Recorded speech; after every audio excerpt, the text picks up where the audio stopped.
Thank you, everyone. Can you hear me? Yes. Okay. Thank you, Davin.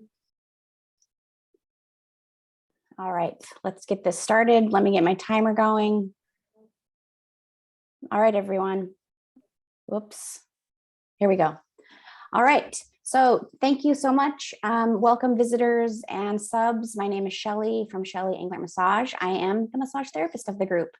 Today, I'm going to give you just a very brief overview of who I am.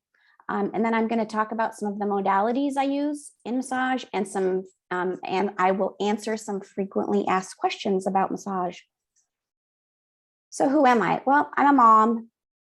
I'm also a gardener. I'm a photographer. I'm a girlfriend. I'm a cook. I cook 3 meals a day, every single day. I'm a dog walker and a cat wrangler. But most importantly, I am a massage therapist, and that is why I'm here today. So some of the modalities that I use, I'll run through them. Some of you have heard of some of them, but one of the most common modalities that is used is Swedish. And if you've ever been to a spa or resort, this is the technique that is most frequently used. It's a very light technique, and it's used to warm up the skin. I also use pressure points. So pressure points are knots that are usually found in the neck, on the upper shoulders, and pressing on these specific spots can relieve tension in other areas of your body. I also use something called myofascial therapy, or also known as MFT. This is actually my favorite technique. It's all of the techniques that I use are very focused. This one specifically is to loosen the fascia, which is the connective tissue that surrounds all of the muscles. So there's connective tissue all over our entire bodies, surrounding all of our muscles. So this is really focused work, and it's used with the tips of your fingers or your thumbs, and it's used to warm up that area so you can get in a little bit deeper to relieve tension as well. I also use deep tissue. Deep tissue is a technique that is used to loosen up those deep muscles and connective tissue. Most commonly, deep tissue is associated with the elbow in the back. I do not do that. I don't do that. I use my fingers, my knuckles, my forearms, and I do actually use my elbows only on Andres, my boyfriend, because he's huge and my fingers would break. But deep tissue is used all over the body as well. Another technique that I frequently use is sports massage. So this is typically done clothed, and it is done on not just athletes, but people that are active and need some relief. So there's a lot of kind of movement, jostling and rocking and shaking. It is used to warm up those muscles so someone can perform better. A few years ago, I traveled with the SRJC swim team to a competition, and I massaged some of their swimmers. So one of the swimmers had a cramp in his calf between races. So I was able to loosen up his calves. And actually, after that, he was able to swim successfully, and he beat his personal best. So that was really cool. I also use Thai massage. So Thai massage has been around for about 2,500 years. It is also typically done clothed and on a mat. I, however, do this on my massage table. There's some things that I can't do on the table, but I still do it on my table. I can't really, my room isn't big enough for a mat. But this is basically, I'm doing yoga for you. So passive stretching is as effective as active stretching. Active stretching means you're doing the stretching yourself. Passive means I'm doing the stretching for you. I love doing this. Another technique is shiatsu. Shiatsu is a Japanese form of massage, and it is designed and used for opening up energy lines, which are called chi in the body. So knots, energy, kind of all associated, all the same thing. So I incorporate this with a lot of breathing. I focus on these energy lines, and it's a really calming and nice massage done with movement as well. And as you all know, one of my favorite techniques is cupping. I have glass cups, silicone, and synthetic cups. And I use these to create a suction that I place along the muscle.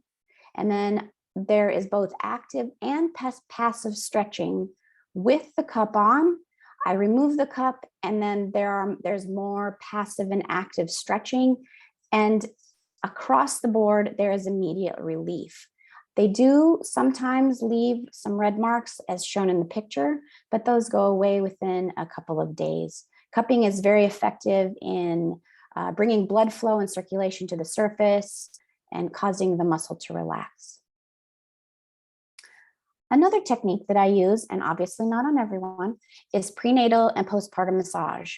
This is a very effective massage, can be used in all 3 trimesters during a pregnancy. During the latter part of a pregnancy, it's done on the mom's side, and it is used mainly at the end to relax her before she gives birth. And what new mom doesn't want massage?